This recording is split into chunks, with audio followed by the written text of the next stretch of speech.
Carrie. So the last time I did a video outside, you guys all really liked it, and so I decided, oh, it snowed and it's about to snow later today, why don't I do this outside? And then I realized that the benches are all covered in snow, so I'm going to be crouching here if you don't mind. But anyway, this is going to be a video about how to survive the winter in Korea. So it is December 20th and it's supposed to snow. It's kind of been like a 50% chance of snow all day today, but it hasn't come yet. It's supposed to come like any second now. And there was just like a lovely light snow yesterday. This park is relatively untouched, if you can see. So I'm kind of the only one making footsteps, sorry. I wanted to make this video because there are some tips that I, as a California girl, have picked up. I'm sure if you live in a country where there is winter, this probably won't be very helpful for you. But if you're from a place where this is very foreign to you, I hope it helps. So let's just jump right into it. Number one is clothing. So if you are coming to Korea, you might be thinking, oh, everybody's really fashionable, I have to dress really cute. No, don't do that.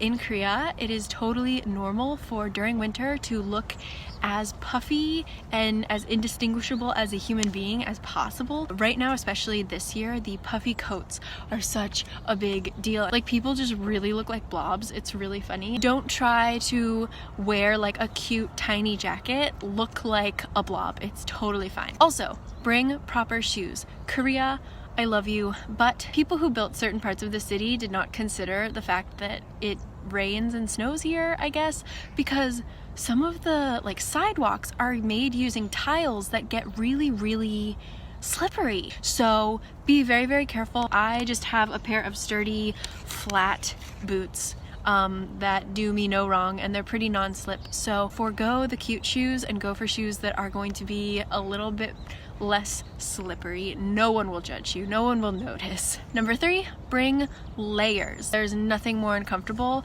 than like not being able to take off your clothes and reach, like not being able to like take off a jacket or something and reach a proper temperature. I hate that. Why is the sun coming out right when I start to make this video? What on earth?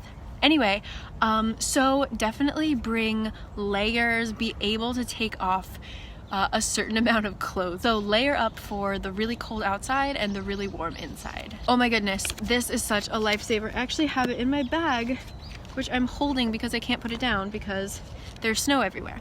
So these little guys, face masks. These are not just for idols who want to disguise who they are. This is not just for sick people.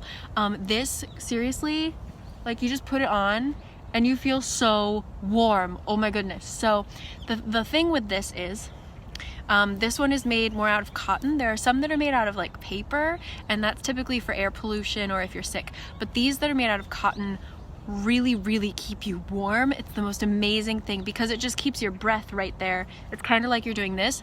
This makes so much more of a difference for me than a scarf or a hat or anything. Like, for some reason, this is what really keeps me warm. The only problem is, ladies or boys, I have very long, very curly eyelashes, so when I have mascara on and I'm wearing that mask, it creates a little bit of moisture and it puffs it, like there's a little hole right here, I guess, so it just puffs it right up to my eyelashes, and then if I like look up or sneeze or something like that, my eyelashes are a little bit damp, and so I'll get like little dots. You know how that happens sometimes if you're mascara. So just be aware of that. Like, maybe once you go inside, just do a little swipe and then you'll be fine. And you can buy them pretty much anywhere. Artbox has them. You should be able to find them in most convenience stores, like just a plain black one. So yeah, definitely get a face mask while you're here. I lost my notes. Next up is heat packs. Coming from California, I didn't really know about these. You can just buy disposable hot packs. They're kind of like, they feel like little sandbags, and then you can just shake them up. You have to shake them up for maybe like 2 to 3 minutes, and then they are so warm. You can also buy ones that you can put in the refrigerator, the microwave, and they get really hot, and those are reusable, which I think is much better. I am trying to create less trash, but yeah, sometimes you just don't have a microwave. So the hot packs are amazing. Stick them in your pocket. Warning, they do get very hot. I actually do have a friend that got a little bit burnt, like an actual burn that left a scar because she fell asleep with one. They can last for 6 to 12 hours. So just don't fall asleep with one. Keep an eye on your hot packs, but they're great. You can also buy them in any convenience store. You can just ask the person literally hot pack and they will show you where they are. They usually cost like $1. And finally, for the clothing / warmth section, one thing that I didn't take advantage of when I first came here because I didn't know if it was okay is blankets in cafes. So sometimes cafes aren't necessarily the warmest places. Sometimes they don't put the heat up as much as they could or they should. And you will notice either like a bag or like a box of blankets sitting in a random spot in the cafe, and those blankets are totally up for grabs. It is totally normal for you to grab one, wrap yourself up in it, just put it on your lap, whatever. It's like a very normal thing for girls to wear a blanket around their skirts where you can't even see the skirt, so I don't know why they're wearing it, but anyway. So it's like sometimes it's used for that, like to kind of hide a short skirt when you're sitting down, but you can totally use them to keep warm and take advantage of it because, oh my goodness, there is nothing worse than trying to get really comfy and cozy in a cafe and it being really cold. Next up is food. Oh my goodness, Korea is totally prepared for the cold when food is involved. There are so many options. So I made a video a while ago about autumn foods that you can eat in Korea, and those still totally go. Gunkoguma, gumbam, hodukwaja, all that fun stuff. I will link it up here or here, wherever it goes. And yeah, definitely look out for all those, especially gunkoguma. Oh my goodness, like roasted sweet potato is the best thing for winter, just like warm carbs. It is so good. So yeah, definitely check out that video for street food. And then for food that you actually want to sit down and eat. So I knew about tteokguk, which is like tteok, the rice cakes, just in like a eggy broth.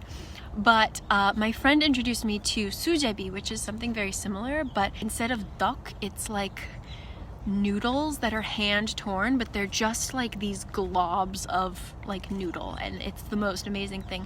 So those two are my go-to when I don't want something spicy, I just want something really calming and yummy.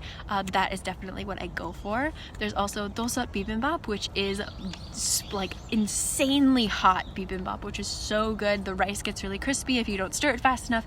It's delicious. Also, of course, there are the jigaes. I usually get sundubu jjigae, which is the soft tofu stew. It comes to you still boiling. If you touch the dosot, which is the pot that it comes in, you will get burnt. Again, same friend who got the burn because of the hot pack, Kayla, has a burn because of a dosot as well. So don't touch them, but they're so good. There's usually egg, onion, just really yummy stuff. It totally warms you up, burns the inside of your mouth, but what are you gonna do? Also, there's something called yujacha, which is these like citron, it's kind of like a lemon tea. So they make a jam out of this lemon thing, a yuja, and then they just add hot water, and it is so good. It also gives you that little burst of vitamin C, which I find really helpful because you get the winter blues, I guess, and vitamin C is really helpful for upping your mood naturally. So having something with citrus in it also helps you out because it's cold season, and oh my god, look at my hands. And I heard that flu season here is going to be a pretty harsh one. So get your vitamins whenever you can. Yujacha. There's also like honey teas or ginger teas, like ginger yuja, ginger honey, like all these mixtures of really delicious things. So definitely check out the Korean tea section because you will thank me. And last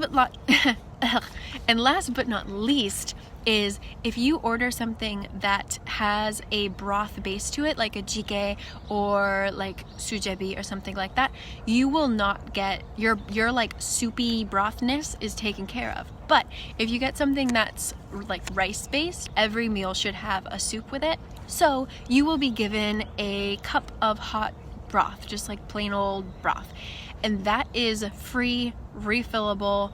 Sometimes it's self-serve. Do not be afraid to go back and get like 20 refills of it because it's really yummy, it's really warm, it's free most of the time. So don't be afraid to ask, like, can I have a little more? Gulmur is how you say it. Or, you know, just like ask like, dojuseyo or something like that. do not hesitate to ask for broth. It will save your life. It's so good. And last but not least, to wrap it up, because it definitely looks like it is about to snow, and everybody's looking at me. I picked a very, very public bench. Last time I was in a much more private area. So to wrap it up, 2 hints. Number 1, if you are staying in a more traditional Korean house rather than a hotel, do not fall asleep with your ondol on. It will get very, very hot unless you're going to sleep really, really late and you turned the ondol on really, really late.